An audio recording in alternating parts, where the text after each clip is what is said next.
नमस्कार, स्वागत है आपका एमपी तक पर। मैं हूं रवीश पाल सिंह। मध्य प्रदेश में चुनावी साल है और चुनावी साल में सरकार ने सरकारी नौकरियों को लेकर कई बड़े वादे किए हैं, लेकिन इस बीच एक बड़ी खबर निकल के सामने आ रही है और वो ये कि एमपीपीएससी जो राज्य सेवा परीक्षा थी 2020 उसके नतीजे घोषित हो गए हैं।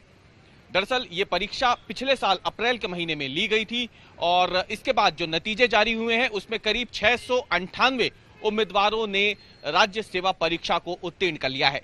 लेकिन आपको बता दें कि सिर्फ इसी से नहीं बल्कि नौकरी पाने के लिए अब इन 698 उम्मीदवारों को पर्सनैलिटी टेस्ट से गुजरना होगा, इंटरव्यू की प्रक्रिया से गुजरना होगा और उसके बाद कहीं जाकर के जब इंटरव्यू और पर्सनैलिटी टेस्ट पूरे हो जाएंगे तो कुल 260 पदों पर ये भर्तियां की जाएंगी। यानी कुल 698 उम्मीदवार लिखित परीक्षा निकाल चुके हैं और अब पर्सनैलिटी टेस्ट और इंटरव्यू के बाद 260 पदों पर, सरकारी पदों पर ये भर्तियां की जाएंगी। ये भर्तियां राज्य शासन के अलग अलग विभागों में होंगी। लेकिन ये खबर इसलिए बड़ी ज्यादा हो जाती है क्योंकि 2020 में यह परीक्षा होनी थी, लेकिन कोविड की वजह से उस समय इस परीक्षा को टाल दिया गया। 2021 में जब इस परीक्षा का टाइम टेबल आया तो उस दौरान भी कोविड की दूसरी लहर ने इस परीक्षा को आगे बढ़ा दिया था। आखिरकार अप्रैल 2022 में यह परीक्षा ली गई और उसके नतीजे अब घोषित कर दिए गए हैं।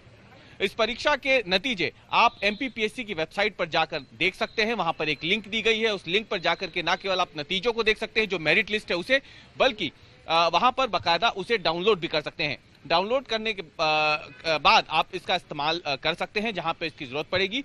कुल मिलाकर के देखा जाए तो मध्य प्रदेश सरकार ने इस साल 1 लाख सरकारी नौकरी देने का बड़ा वादा किया है। कई विभागों में बम्पर भर्तियां भी निकली हुई हैं, लेकिन एमपीपीएससी जो कि एक अहम परीक्षा मानी जाती है मध्य प्रदेश में, उसके नतीजे कहीं ना कहीं इस बात की गवाही दे रहे हैं कि सरकार ने अपनी तरफ से तैयारी की है, उस पर धीरे धीरे वो आगे बढ़ रही है। देखना अब यह है कि ये एमपीपीएससी के जो नतीजे घोषित हुए हैं इसमें आखिरकार इंटरव्यू और जो पर्सनैलिटी टेस्ट है ये प्रक्रिया कब तक पूरी होती है और अंतिम नतीजे कब तक घोषित होते हैं, ताकि ये जो 260 पद हैं शासकीय विभागों में, इन पर भर्ती की प्रक्रिया पूर्ण होती है।